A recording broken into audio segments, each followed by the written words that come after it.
નમસ્કાર, આપ જોઈ રહ્યા છો જેકેએસ ન્યૂઝ ગુજરાતી. વાત કરતો કેશોદમાં ગુનાખોરીના કિસ્સાઓમાં પોલીસની કામગીરી સામે સવાલ ઉઠ્યા છે. સલામત ગુજરાતના સૂત્રના ઉડતા ધજાગરા પાછળ ગુનાખોરી ફૂલી ફાલી છે. સમગ્ર વાત કરવામાં આવે તો લોકસભાની સામાન્ય ચૂંટણીનું મતદાન પૂર્ણ થયા બાદ અધિકારીઓની બદલીઓનો ગંજીપો ગમે ત્યારે પીચાવવાનો હોય જતા પદાધિકારીઓને ખુશામત કરવા, ભાગ બટાઈની મલાઈ ઘર ભેગી કરવા, સામાન્ય માણસો પર કાયદાનો દંડો પછાડતી કેશોદ પોલીસ ગુનેગારોને છાવરતી હોવાનું અને ગુનાખોરીના ધંધાઓમાં મોકળું મેદાન કરવામાં આવ્યું હોવાના ગંભીર આક્ષેપો થવા લાગ્યા છે. તાજેતરમાં જ મારામારીના 3 કિસ્સાઓમાં આરોપીઓ સહેલાઈથી છૂટી શકે તેમ કલમો લગાવવામાં આવી હતી. સામાન્ય વ્યક્તિ નજરે નિહાળી 307નો ગુનો કર્યો છે એવું રટન કરતા હોય છે, ત્યારે કેશોદ પોલીસ દ્વારા સામાન્ય કલમો હેઠળ ગુનો નોંધી સબ સલામતના પોકળ દાવાઓ કરે છે.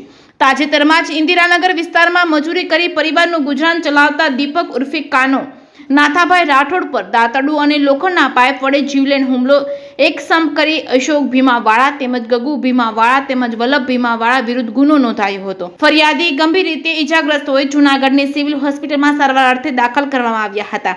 ત્યારે કેશોદ પોલીસે આરોપીની અટક કરી જામીન આપી દેતા પોતાનો રોફ જમાવતા ઇન્દિરાનગર વિસ્તારમાં બાઇકો લઈ ફરતા ભયનો માહોલ સર્જાયો છે. થોડા દિવસો પહેલા શંકાસ્પદ જ્વલનશીલ પ્રવાહી ઈંધણ તરીકે ઉપયોગમાં લેવામાં આવતા ઝડપાયેલા જથ્થા સાથે 2 સગીરો પિકઅપ વાહન ચલાવી ખાનગી લક્ઝરી બસમાં ઈંધણ ભરી રહ્યા હતા. ત્યારે સગીરો જ્યાંથી જ્વલનશીલ પ્રવાહી લાવ્યા હતા તે સ્થળ પહોંચી સમગ્ર જથ્થો કબજે કરવામાં આવ્યો ન હતો. સગીરોના વાલી વારસા વિરુદ્ધ કોઈ કાર્યવાહી કરવામાં આવી ન હોવા છતાં 5 આંકડામાં સવાયું મેળવી સબ સલામતના સૂત્રને સમર્થન આપ્યું હતું. કેશોદ પોલીસ સ્ટેશનમાં નોંધાયેલા ગુનાખોરીના આરોપીઓ જામીન પર છુટકારો મેળવી ફરિયાદીને ધાક ધમકી આપતા હોય તો પણ કોઈ કાર્યવાહી કરવામાં ન આવતા ફરિયાદો ફફડી રહ્યા છે.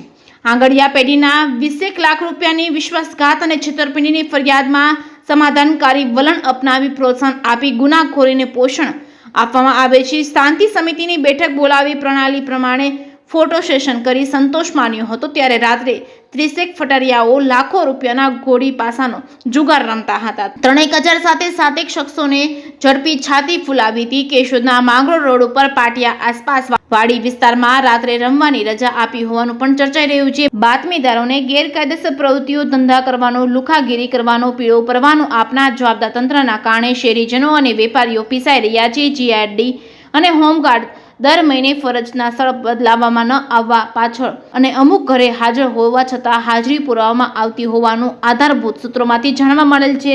ડબલ એન્જિનવાળી સરકારના પ્રતિનિધિઓ અને પદાધિકારીઓ પોતાની ભલામણો કરવાની માનસિકતા છોડશે નહીં તો કેશોદ શહેર ગુનાખોરીનું નશાખોરીનું હબ બની જશે તો નવાઈ નહીં રહે. જેકેએસ ન્યૂઝ ગુજરાતી સાથે રાજુ પંડ્યા, કેશોદ. મારું નામ પુષ્પાબેન નાથાભાઈ રાઠોડ છે. હું ઇન્દિરાનગરની રહેવાસી છું. અમારે તારીખ 13ના રોજ રાત્રે 9:30-10ની આસપાસ મારો દીકરો પાનના ગલે બેઠો હતો. ત્યાં આ 3 આરોપી, પહેલાંનું નામ છે વલ્લભભાઈ ભીમાભાઈ વાડા, બીજાનું નામ છે ગગુભાઈ ભીમાભાઈ વાડા, ત્રીજાનું નામ છે અશોક ભીમાભાઈ વાડા. આ લોકો 3 આવી દાતરડું લઈને મારા દીકરા માથે જીવલેણ હુમલો કરેલ છે.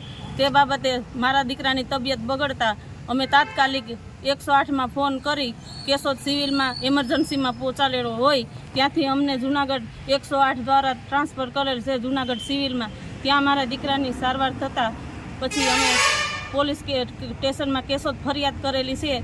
છતાં એ લોકોએ હજી મારા દીકરાને રજા થઈ કે ન થઈ ત્યાં તો એ લોકોએ આરોપીને છોડી મૂક્યા છે. અને હું એસપી સાહેબ પાસે આંદોલનમાં ઉતરવાની છું. મને આમાં પૂરેપૂરો ન્યાય જોઈએ છે.